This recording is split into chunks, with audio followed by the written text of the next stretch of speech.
Bem-vindo, gente, ao canal do JB. Você que chegou aqui, eu peço que você curta, ok? Dê um like, se inscreva no canal e, se desejar, você pode comentar o que você achou do nosso vídeo. Em um de nossos vídeos passados aqui, nós falamos sobre o pastor William Seymour, né? Um fato histórico que foi o avivamento que ocorreu em Los Angeles, na famosa Rua Azusa. A partir daquele momento, o mundo todo conheceu uma nova forma de cristianismo, alicerçada nos moldes e dos costumes da igreja em Atos dos Apóstolos. Um século passou desde esse evento que aconteceu em 1916 e também a chegada da primeira igreja pentecostal no Brasil, que foi em 1910. Pois bem, antes da quarentena, que o Brasil passou e ainda está passando, aconteceu um momento ímpar aqui no Brasil, mais precisamente no mês de fevereiro, quando 3 estádios simultaneamente ficaram completamente lotados de evangélicos e convidados. E entre esses estavam o presidente da República, Bolsonaro, e a ministra Damares. Não vamos falar deles. Eles, desta vez, são coadjuvantes. Mas o ator principal era um movimento evangélico que definitivamente estava fincando bandeira no Brasil com interesses que vão além de fortalecer os jovens em uma fé cristã evangélica e também de fazer prosélitos. Mas o que é que está por trás dessas igrejas que usam neon em seus cultos, jogo de luz, paredes pretas, jovens com roupas descoladas, piercing, tatuagens, inovações que a igreja evangélica pentecostal e neopentecostal e ainda os pós-pentecostais não aceitam de maneira alguma? E também eu posso colocar aí as igrejas de tradição histórica. Eu não me incomodo, porém, tem esse adendo. Mas parece esses grupos uma nova religião dentro do movimento evangélico, que desconecta completamente da realidade no primeiro momento, porque está mais preocupada com a alma. A segunda proposta que traz, talvez seja o principal motivo de aportar por aqui no Brasil. Essas igrejas chamadas church parecem franquias, todas elas com paredes pretas, com fumaça, com neon, com canções que mais parecem mantras, né? Mantras sem fim, com repetições que cansa, né? Essa church, além das mensagens, né, que é um fato interessante para quem vai pela primeira vez, parece aquelas reuniões de negócios, tá? de vendas de produtos, né, de palestras motivacionais. É tanto pelos temas que se é pregado. As questões que estamos acostumados a ouvir sobre arrependimento, sobre a volta de Jesus, que normalmente são pregados nas igrejas evangélicas, eles são levados para segundo plano, ou nunca aparecem. Roupas descoladas, tatuagens, igreja com fumaça, né, que botam as fumaças tipo uma banda, neon, né, jogo de luz, são evangélicos, não são? Bom, é sobre isso que nós vamos falar. Bem-vindo.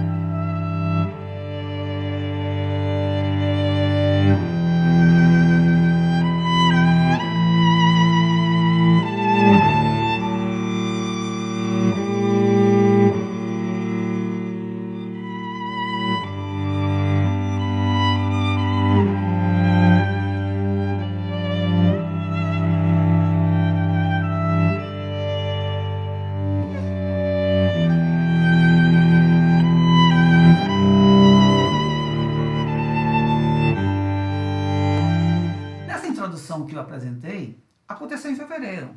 Porém, esse movimento já está no Brasil há muito tempo.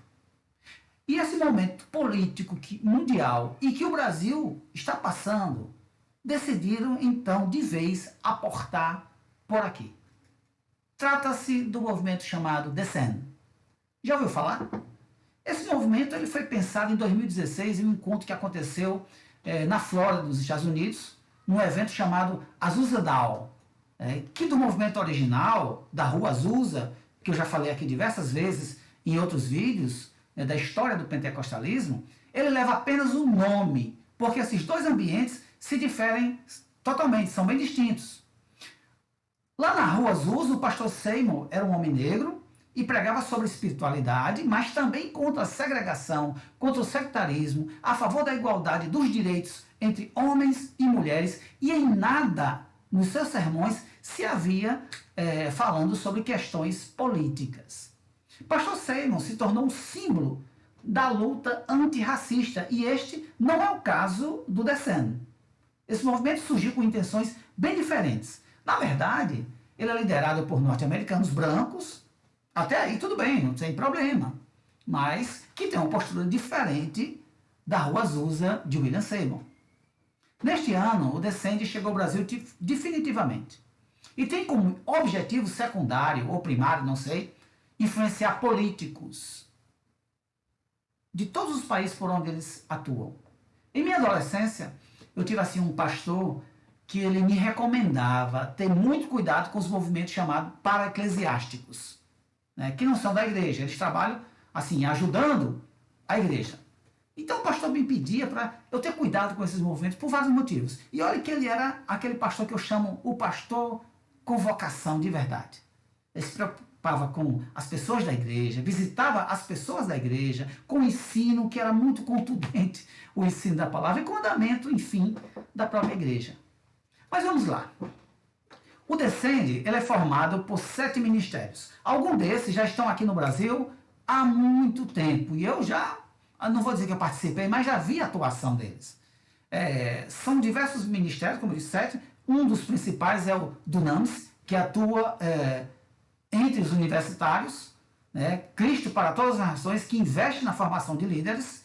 Jovens com uma missão, a Jocum, muito falado, que trabalha com evangelização, na verdade proselitismo, em grandes centros, nas grandes cidades e também nos povos indígenas. O Descend faz parte de uma chamada ala evangélica de discurso individualista e meritocrático. É só perceber, ouvir as reuniões, as mensagens e a conversa entre seus membros. Apesar da estética dessas igrejas ser assim renovada, com neon, todas têm paredes pretas, né? E também com um elemento pop nas suas músicas, a sua estratégia é muito antiga. É a de evangelizar o Brasil, tornar prosélitos e direcionar a política para a direita ou extrema direita. Desses que trabalham há muito tempo aqui no Brasil, alguns tiveram vários problemas, documentados inclusive em vários jornais. É só procurar pelo Google. O Ministério Novas Tribos foi expulso seus líderes foram expulsos de aldeias pelo seu comportamento indevido com os indígenas. Assim também com a Jocum. E alguns líderes também foram expulsos de várias tribos devido ao seu comportamento com essas tribos indígenas. Inclusive, um desses líderes voltou recentemente para este governo. E ele, na época, disse, tem áudios gravados com ele falando. Ele falando que ele ia retornar. E as pessoas iriam se ajoelhar. Por querer ou obrigados. Vejam bem, são palavras desse líder, que eu nem falei o nome dele, que eu não me recordo, mas está em jornais. Existe um propósito sempre nesse tema de pensar. E o propósito é encaixar o pensamento religioso na lógica socioeconômica dominante.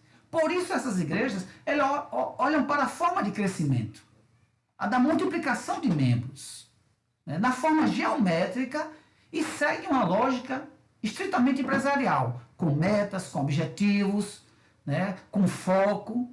Método esse que vem sendo adotado por algumas denominações. Isso quer dizer que o plano está dando certo. Não interessa a qualidade, mas sim quanto maior, melhor.